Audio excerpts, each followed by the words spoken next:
Programa Sociedade Solidária de volta, na edição de hoje falando sobre o combate à desnutrição infantil no Brasil, um problema que infelizmente ainda nos atinge e que mesmo com os recentes avanços sociais tem persistido por conta da falta de hábitos adequados de grandes partes da população brasileira.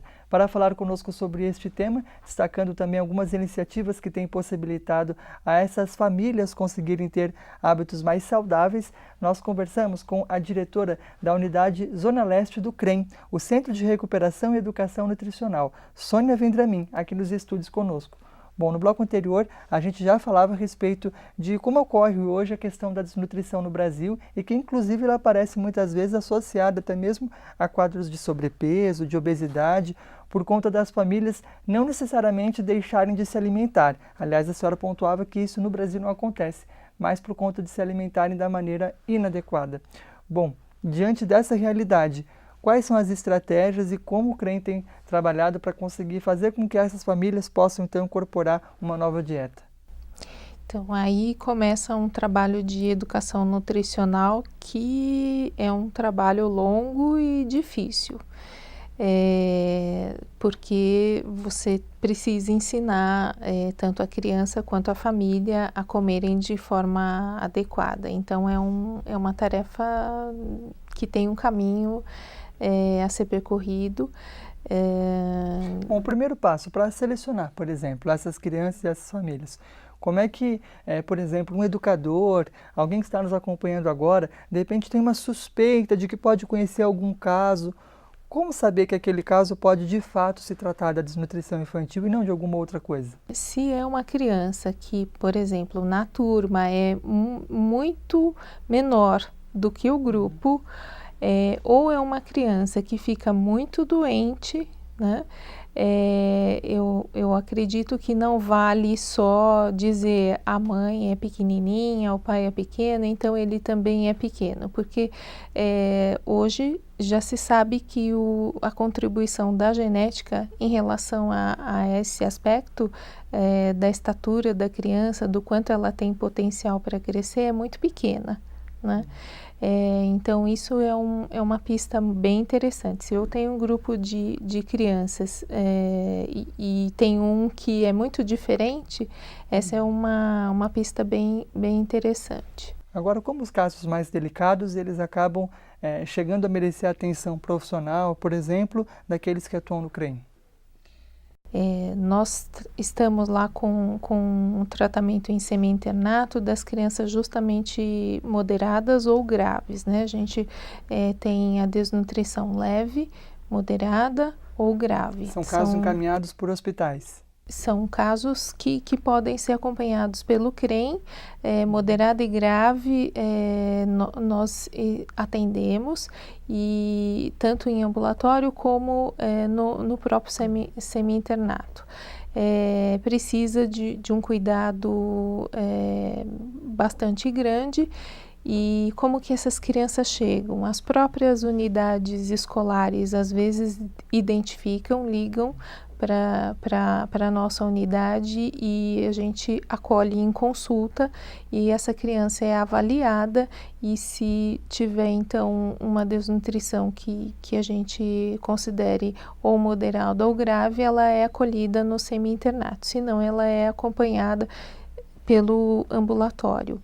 Então, como que chega, né? Não só através das unidades escolares, mas também nós fazemos alguns mutirões em comunidades, nós temos parcerias com unidades de saúde, e essas unidades encaminham pacientes que são atendidos, avaliados e acompanhados, tanto a criança como a própria família.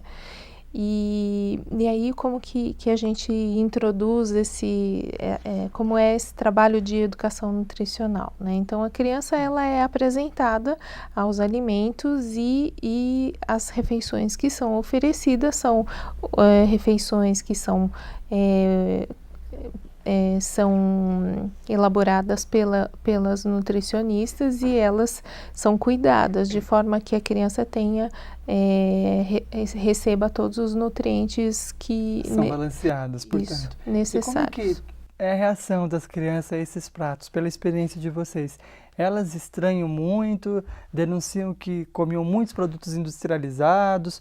Às vezes é uma questão até do próprio gosto da criança. Aquela criança que diz, não, isso eu não quero, isso eu não como, e impõe seus hábitos alimentares. Como que vocês veem essas realidades? Nós fazemos algumas atividades com as crianças de forma a apresentar. Então, tem um determinado momento na semana que nós fazemos oficinas. Essas oficinas são de apresentar os alimentos. Para os menores, nós temos a oficina de texturas e sabores, onde a gente então mostra os alimentos. Uma criança às vezes chega e nunca comeu carne, então a gente vai oferecendo de forma gradual. Muitas vezes ela não aceita, ela rejeita, mas a gente tem que oferecer por pelo menos 10 vezes e para aí sim ela dizer que a gente entender que ela não gosta daquilo, né? Então, nossa, um trabalho de muita paciência. E aí também o que a gente tem que tentar é oferecer diferentes preparações. Agora, e como é que é esse trabalho pós? Porque uma vez que a criança está sob os cuidados da entidade, é mais fácil você ter o controle absoluto sobre o que ela está comendo. Agora, e quando ela volta para a sua vida no dia a dia, no cotidiano, como fazer com que esses hábitos alimentares eles persistam? Então, além do trabalho que a gente faz durante as refeições, nas oficinas que acontecem, nós temos um trabalho com as mães, seja no momento da consulta, como também as mães são convidadas a participar de oficinas no CREM. E as oficinas são sempre situações de preparo de um alimento saudável, de baixo custo e no grupo de mães, onde elas podem falar, trocar, conversar, falar da vida e aprender uma receita nova. Então, o tratamento para desnutrição, ele tem um tempo médio de 2 anos. A recuperação, ela acontece rápido no começo, quando a criança consegue recuperar peso, mas recuperar estatura, né, ter crescimento de osso e um crescimento de qualidade só com os alimentos, né, porque não é um tratamento medicamentoso, né, demora um pouco. Então, nesse percurso, né, de fazer o tratamento, a mãe vai aprendendo também o desejo nosso é que ela vá aprendendo hábitos e consiga na casa também fazer isso para a própria família, para ela, para a família e para a criança. Bom, Sônia, gostaríamos de agradecer pela sua presença aqui no programa hoje. Seja sempre muito bem-vinda à Sociedade Solidária.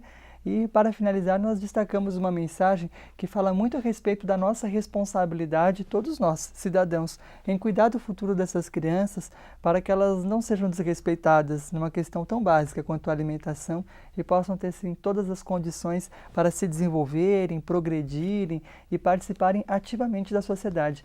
É a própria experiência da Legião da Boa Vontade, já com mais de 6 décadas de história e uma série de programas voltados justamente para as crianças dessas famílias em situação de risco social, que enfrentam graves problemas sociais e muitas vezes a própria falta de instrução, de educação, recebendo também o apoio alimentar. E é o caso de toda a sociedade. Afinal, todos nós precisamos diariamente, constantemente, rever a nossa vida, as nossas escolhas, as nossas decisões e procurar criticamente nos tornar pessoas melhores, pensando na nossa participação cidadã, o quanto a gente tem feito para poder modificar a realidade à nossa volta. O criador do programa Sociedade Solidária, o jornalista Paiva Neto, diretor-presidente da LBV, em seu livro É Urgente Reeducar, na página 167, nos traz a seguinte mensagem: a escola é imprescindível, mas não substitui o lar. O Estado e a sociedade têm de, unidos, gerir soluções para que as famílias criem e eduquem dignamente os seus filhos. A reflexão prossegue. Você pode ter essa obra na sua casa, mas nos detemos por aqui. Quer dizer, não dá para ficar procurando culpados e apontando erros, né? O que a gente precisa fazer é chamar mesmo a responsabilidade e cada um de nós, no que estiver ao nosso alcance, fazer também aquilo que podemos para modificar essa realidade e impedir mesmo que crianças passem por situações tão desafiadoras como essa, que acabam repercutindo em toda a sua vida. Mais uma vez agradecemos. A nossa edição de hoje fica por aqui. Muito obrigado a você, amiga telespectadora, a você, amigo telespectador, pela sua audiência e até o próximo Sociedade Solidária.